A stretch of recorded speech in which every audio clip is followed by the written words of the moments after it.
Serge Jalwin. He is the former NATO Supreme Allied Commander and former Commander-in-Chief of the U.S. European Command. General, thank you so much for being with us. I first want to ask you about what is ahead and what is next, which is a very scary prospect because, as our Jim Sciutto is reporting, U.S. officials seem to think that Russia is ready to open up with heavier firepower and to start taking out civilians. I think he's right. What is happening now, I think Putin is getting ready to really bring in heavy firepower, air, tanks, artillery, for the capital. And he's trying that long convoy, you see, is positioning to do some of that. So I would hope that the Ukrainians, who have done a very good job of slowing down the Russian movement, really tries to attack that column and knock out every 10th vehicle. That will slow it down tremendously as it moves toward Kiev.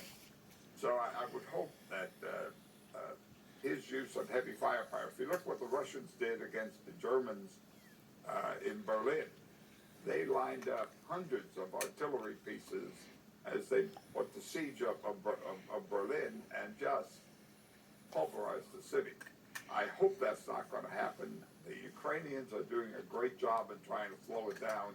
It's a textbook example of urban warfare, and they're doing it very well. What does that look, to the uninitiated, what is that going to look like if it proceeds as you fear it will? It will be very difficult. It will be. Kyiv is a beautiful city. It is, to me, one of the beautiful cities of Europe, and I'm afraid what's going to look like after this. And I think we should do all we can, not just talk a good game, but how do you get them to really get the support they need? And how do you do that? Can you talk about that? Because we know, look, once they're encircled, it gets more difficult. It's not impossible, but then how are you actually, as an ally of Ukraine, supplying them what they need in a way that they can use it and actually push back the Russian advance? we have to do a lot more than just provide them arms.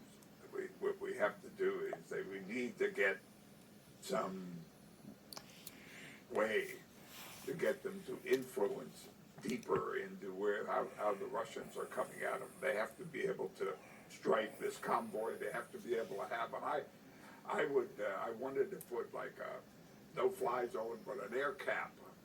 If they don't like no-fly zone, put an air cap that can give them some protection from the strikes that will come in. How do you do that if you're not willing to defend the no-fly zone? I mean, I know you have experience, obviously, with this, but not with a nuclear country like Russia. Well, the last thing the Russians want to do is use nukes. That would be devastating for them.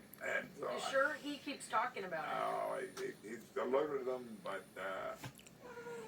I don't think is crazy, but it's not that crazy. I think it will be. I won't call it a Hail Mary for him to try to use, but I think what we got to concentrate on is this heavy firepower that's coming, not nuclear, but conventional firepower that's going to come at them, and I think it's going to have air come in with them, and they're not going to care about the beautiful onion domes of Kyiv. Yes, not certainly like you do, sir. No. General, I really appreciate